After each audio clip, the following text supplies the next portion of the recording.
तो मूवी के स्टार्ट में हम देखते हैं कि थॉर मूवी के एंड में थॉर का भाई लोकी बाइफ्रॉस्ट से नीचे गिर जाता है, लेकिन वो मरा नहीं था। इसके बाद वो थैनोस नाम के एक एलियन से मिलता है और थैनोस उसे टेसरेक्ट क्यूब के बदले अपनी एलियन आर्मी ऑफर करता है।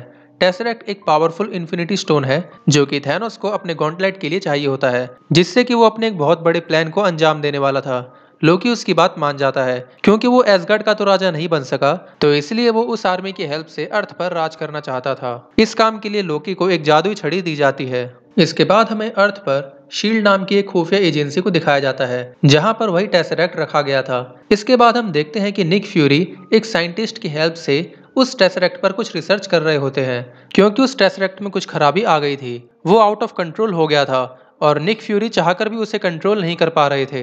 लेकिन तभी वहां पर लोकी अपनी इनविजिबल फॉर्म में आता है और जादू करके उस साइंटिस्ट को अपने काबू में करके एक पोर्टल खुलवाता है जिसमें से वो खुद निकलता है और वो टेसरेक्ट चुराने की कोशिश करता है, लेकिन शील्ड के लोग उस पर अटैक कर देते हैं। उन सब लोगों से फाइट करते हुए लोकी पहले तो साइंटिस्ट को पूरी तरह से अपने काबू में कर लेता है। इसके बाद वो क्लिंट बार्टन यानी कि हॉकाई, जो कि शील्ड के लिए ही काम करता था, उसे भी अपने वश में कर लेता है और उस टेसरेक्ट को लेकर वहां से भाग जाता है। लोकी को पकड़ने के लिए निक फ्यूरी अवेंजर्स की एक टीम बनाने का सोचते हैं, जिसमें वो टोनी स्टार्क यानी कि आयरन मैन, ब्रूस बैनर यानी कि हल्क और स्टीव रॉजर्स यानी कि कैप्टन अमेरिका को शामिल करते हैं और इन सब से टेसरेक्ट क्यूब ढूंढने के लिए मदद मांगते हैं। ये सभी हीरोज दुनिया के अलग अलग हिस्सों में बहुत दूर दूर रहते थे।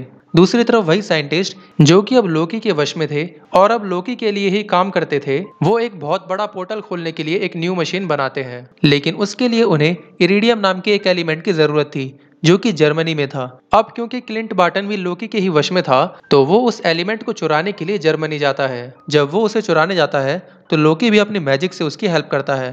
तभी वहां पर आयरन मैन और कैप्टन अमेरिका आकर लोकी को रोकते हैं एंड उसे शील्ड की तरफ ले जाते हैं। तभी वहां पर लोकी का भाई थॉर आकर लोकी को उनसे छुड़ाकर ले जाता है, क्योंकि वो लोकी को वापस एसगार्ड ले जाना चाहता था। थॉर के बहुत समझाने पर भी लोकी नहीं मानता, लेकिन आयरन मैन और कैप्टन अमेरिका लोकी को शील्ड के पास ले जाना चाहते थे, इसलिए थॉर की उन दोनों से फाइट हो जाती है। आखिर में थॉर उन दोनों की बात मान जाता है और लोकी को शील्ड के पास ले जाया जाता है। इसके बाद टेसरेक्ट के बारे में पता करते हुए आयरन मैन और ब्रूस बैनर को पता चल जाता है कि शील्ड के लोग उससे एक बहुत ही डेंजरस वेपन बना रहे हैं। इस बात से कैप्टन अमेरिका को भी बहुत बुरा लगता है और वो सब इसके बाद इस बात पर बहस करने लगते हैं। लोकी को इनकी फाइट देखकर बहुत मजा आता है, क्योंकि वो यही तो चाहता था। वो इन सब हीरोज में आपस में फाइट करवाना चाहता था। इसके अलावा लोकी जानबूझकर इतनी आसानी से शील्ड के पास आ गया था क्योंकि वो एवेंजर्स की टीम को तोड़ना चाहता था।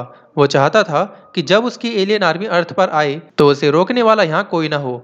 अब क्योंकि क्लिंट बार्टन अभी भी लोकी के वश में था, इसलिए वो अपने साथ कुछ और लोगों को लेकर शील्ड के हेली कैरियर पर अटैक कर देता है, जिससे ब्रूस बैनर हल्क बनकर बेकाबू हो जाता है और बहुत तबाही मचाने लगता है। दूसरी तरफ कैप्टन अमेरिका और आयरन मैन उस हेली कैरियर के इंजन को ठीक करने लगते हैं। उस बेकाबू हल्क से थॉर फाइट करता है।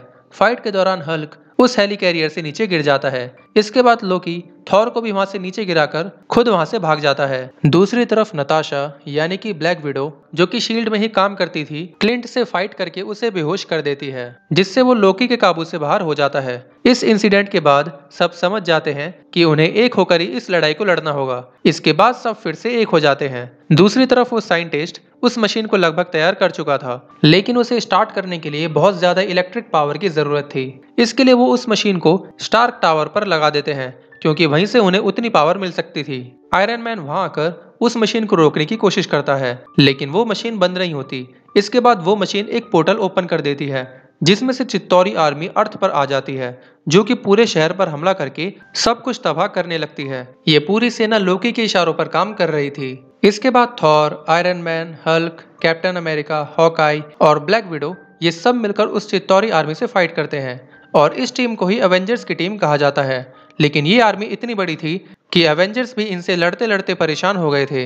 इसके बाद हम देखते हैं कि वर्ल्ड सिक्योरिटी काउंसिल के लोग न्यूयॉर्क सिटी पर एक मिसाइल लॉन्च करके न्यूक्लियर बॉम्ब से हमला करते हैं ताकि वो एलियन आर्मी खत्म हो जाए, लेकिन इससे पूरा शहर भी तबाह हो सकता था। इसलिए आयरन मैन उस मिसाइल को पकड़कर उस पोर्टल की तरफ ले जाता है, जिससे वो पूरी चित्तौरी आर्मी खत्म हो जाती है और शहर बच जाता है। दूसरी तरफ वो साइंटिस्ट जो कि लोकी के वश में थे, वो अब अपने होश में आ जाते हैं और एवेंजर्स को बताते हैं कि इस मशीन को लोकी की छड़ी से ही बंद किया जा सकता है।